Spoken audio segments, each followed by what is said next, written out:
Qu'est-ce que t'arrive, teacher? Excuse-moi, c'est le film, la chanson. Je suis trop fan, franchement, c'est un vrai chef-d'œuvre. Ah oui, c'est vrai que c'est chouette. Dis-moi, qu'est-ce que ça veut dire This is me? C'est moi.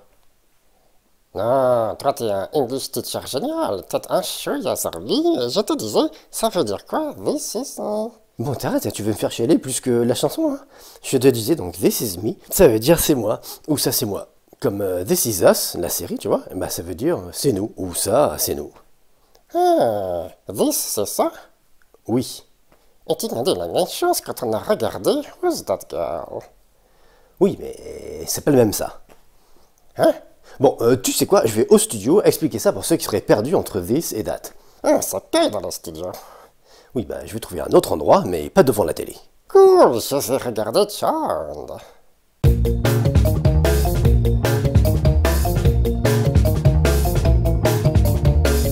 Si vous aussi vous voulez mieux percevoir les subtilités entre this, that, these et those, nous allons voir les détails et comment vous en souvenir à la fois par cœur parce que c'est relativement simple, mais aussi avec des moyens mnémotechniques habituels et que vous avez sous les yeux.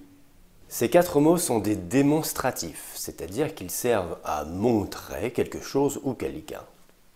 Comme dans les titres This is me, This is us et Who's that girl. Quelle est la différence entre this et that d'abord? Tout deux commence par th, tout comme l'article définit the, qui sert à parler de quelque chose de bien ciblé.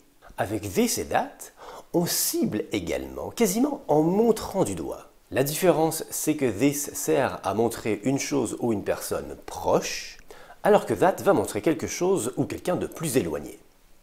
This is, that is. What's this? This is a marker. C'est la formule que l'on retrouve quand on présente une personne à une autre pour marquer la proximité et créer un bon rapport. Parce que quand on parle de proximité ou d'éloignement, bien entendu, ça peut être subjectif. Ah, what's that? Je viens de créer de l'éloignement et je vais l'exprimer à travers that. Et c'est bien cette proximité non seulement physique mais également affective qui s'exprime avec This is us. Cette proximité que l'on retrouve d'ailleurs dans la célèbre chanson du chef-d'œuvre The Greatest Showman, This is me. Et c'est cet éloignement qui s'exprime dans Who's that girl? C'est qui celle-là? C'est un petit truc exclusif au français et utilisable en cas d'urgence. Puisqu'au niveau du son, this et that se différencient par leur son voyelle, nous pouvons nous souvenir de ceci. This, ici, that, là.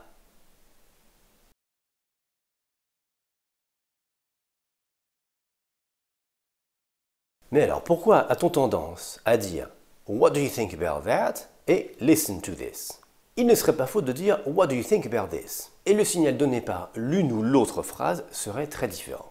Mais on entendrait rarement listen to that. Pourquoi? Eh bien c'est une petite règle qui veut que that renvoie vers la gauche au niveau de la lecture, c'est-à-dire vers quelque chose qui vient d'être dit ou cité. Tandis que this renvoie vers la droite ou vers ce qui va venir. What do you think about that veut dire que pensez-vous de ça, de ce qui vient d'être dit. Autrement dit, il vaut mieux avoir bien écouté avant la question pour émettre un avis. What do you think about this prévient qu'on vous demande votre avis sur ce qui va être dit. Autrement dit, ouvrez les oreilles. C'est bien pour ça qu'on va dire listen to this, écoutez ce qui va suivre, plutôt que listen to that, qui reste probable dans le cas où ce qui va suivre risque d'être tellement désagréable que la personne qui dit ça insiste beaucoup plus sur cet éloignement affectif.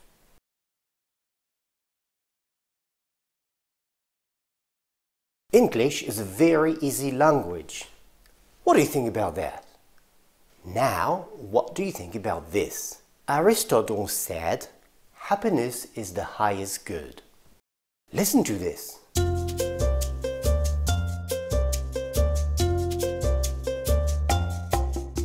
Ah, listen to that.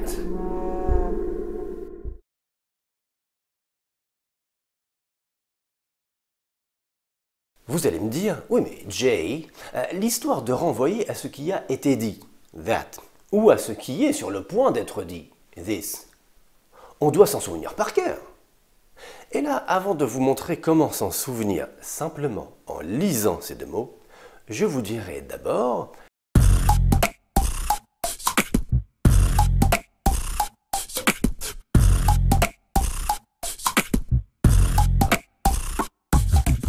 et le truc est simple et fait appel à vous. Lorsque l'on parle de soi-même, on se sert du pronom I, qui est aussi la lettre I. Autrement dit, ce I, c'est moi, c'est vous.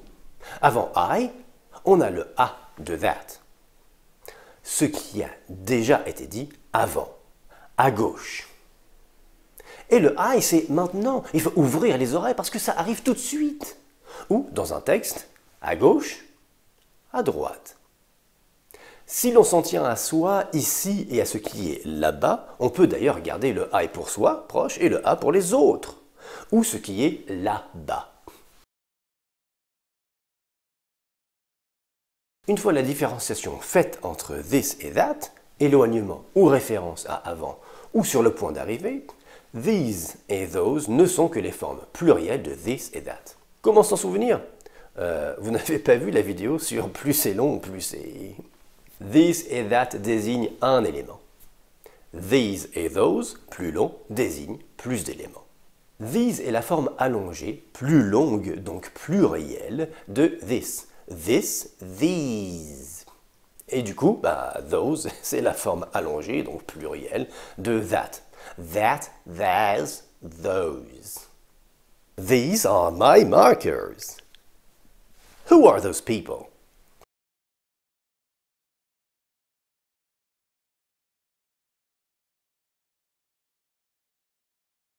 Ce qu'il faut bien comprendre, c'est qu'en anglais, on exprime ses idées et sa vision des choses. Pour this is me, facile, on a this singulier, is me singulier. Mais pour this is us, ça c'est nous. Eh bien, l'idée c'est de faire de nous, plusieurs éléments, un seul ensemble, singulier. Un seul élément, une seule famille, l'humanité. Ah, te revoilà Jojo. Alors, t'as fini de regarder Charmed ou This Is Us? Non, j'ai regardé Secours Fantastique. Merci. J'espère que les spectateurs l'ont aimé tout autant que toi et qu'ils vont cliquer sur le pouce pour bien motiver. Tu voulais me dire quelque chose? Oui, this lesson was fantastic. Très bonne utilisation de this, Jojo, c'est très bien. Eh bien, il ne nous reste plus qu'à vous souhaiter bien du plaisir à améliorer, booster, perfectionner votre anglais avec Méthode Garbi. Et Jojo!